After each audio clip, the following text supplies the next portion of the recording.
우리 역시도 내가 잘하고 내 의지와 내 능력으로 여기까지 온 것이라고 생각할 수 있으나 결국 뒤돌아보면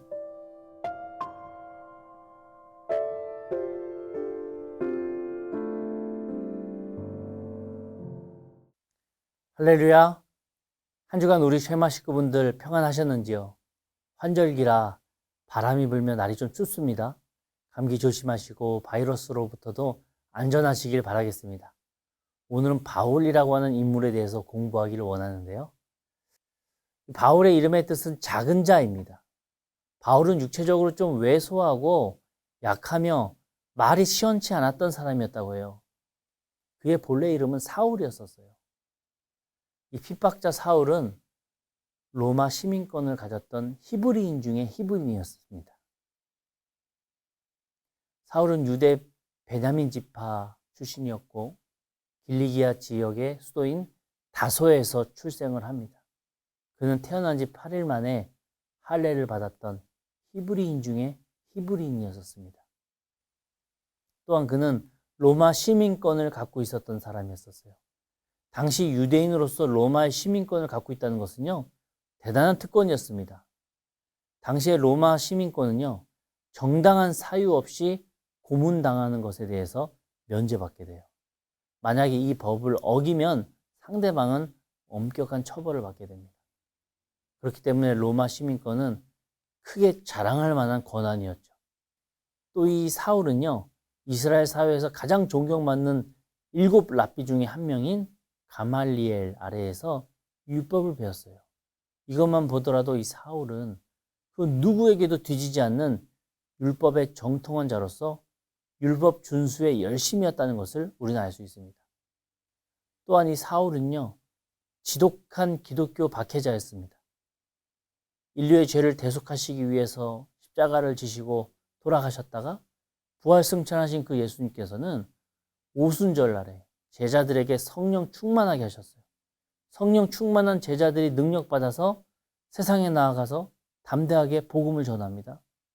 이에 유대인들은 자신들이 십자가에 못 박아 죽인 그 예수가 하나님께서 보내신 메시아라는 이 사실을 주변 사람들이 점점 믿는 것을 보고 기독교를 박해하기 시작합니다. 그런데 이 일을 주도하고 앞장섰던 인물 가운데 한 명이 바로 이 사울이었다고 하는 것입니다.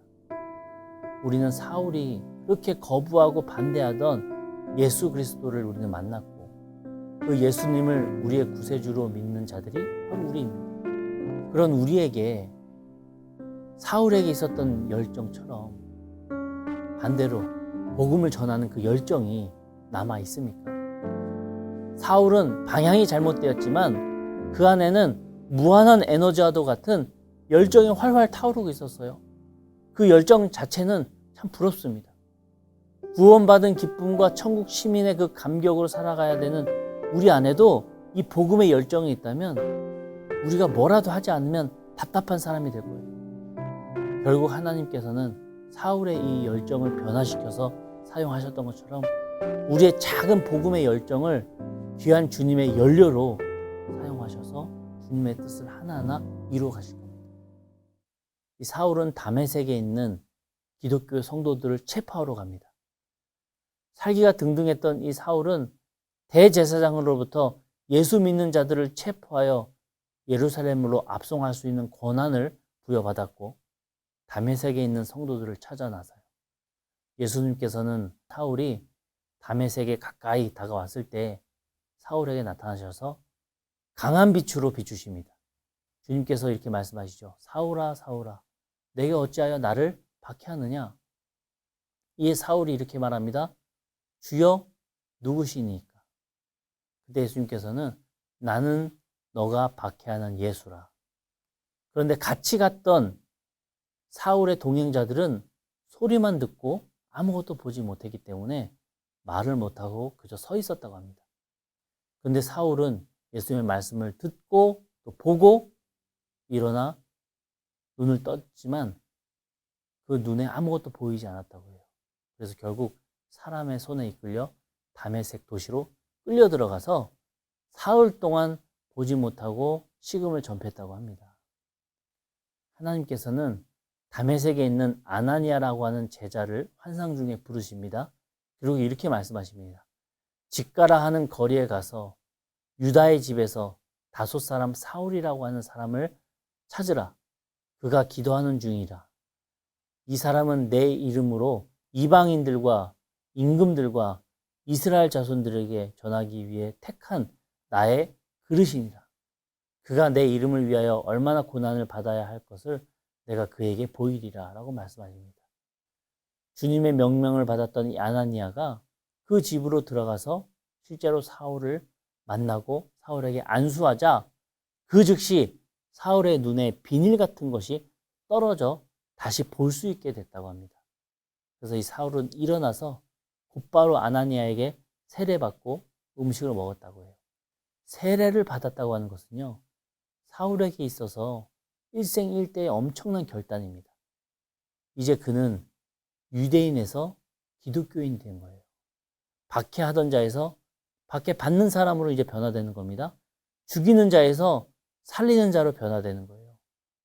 사울이 예수님 만나서 변화되는 이 과정에서 사울의 의지는 전혀 없습니다.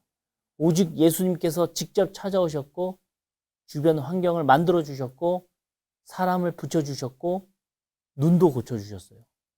사울은 그 과정에서 회심하고 세례까지 받게 됩니다. 사울의 의지가 아닌 하나님의 의지로 이 모든 것이 이루어졌어요.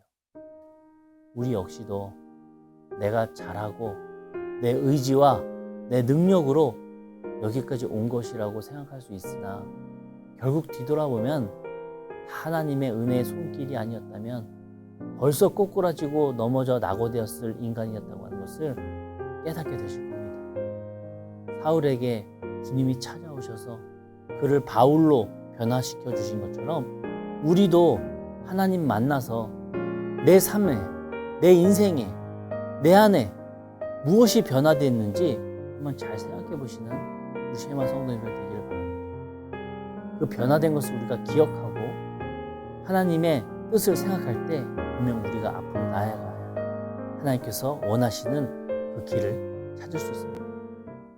이제 사울은 변해서 바울이 됩니다. 이 바울은요, 이방인들의 사도가 돼요. 베드로가 예루살렘을 중심으로 유대인들을 대상으로 복음을 전했다면 이 변화받은 이 바울은 그 윗지역, 수리아 지역, 안디옥 도시를 기점으로 이방인들에게 복음을 전파하는 사역자가 됩니다.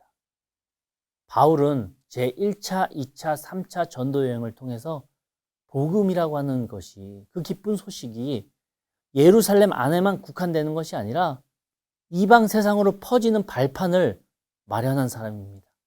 또 이 바울을 통해서 신약 성경의 절반 이상이나 되는 내용이 기록되는 쾌거를 이루게 되죠. 바울은 숱한 고난을 당하면서 굽힘없이 복음을 전합니다. 바울은 동족인 유대인들에게 박해를 받고 죽임 당할 뻔도 여러 번 있었습니다. 돌에 맞기도 했고요. 억울한 누명을 쓰고 감옥에 갇히기도 합니다. 풍랑의 위기도 만나고요. 독사에게 물리기도 합니다. 그러나 바울은 이렇게 고백하죠. 내가 달려갈 길과 주 예수께 받은 사명, 곧 하나님의 은혜의 복음을 증언하는 일을 마치려 함에는 나의 생명조차 조금도 귀한 것으로 여기지 아니하노라. 자신의 생명을 내놓고 복음 전파의 사명을 감당하는 사람. 실제로 이 바울은요, 예루살렘으로 갔다가 잡힙니다. 그리고 로마로 압송됩니다. 그로 인해서 로마라고 하는 도시까지도 복음을 전하는 로마 선교의 불씨가 된 사람이 이 바울이었었습니다. 사랑하는 우리 쉐마 성도님들, 바울은 그 이름의 뜻처럼 작은 자입니다. 작은 불꽃이었습니다. 그런데 그 작은 불꽃이 끈질기게 꺼지지 않고 불꽃을 전할 때 결국 큰 불이 되었고 지금 우리에게까지도 그 불이 이어져 가슴속에 남아있는 겁니다.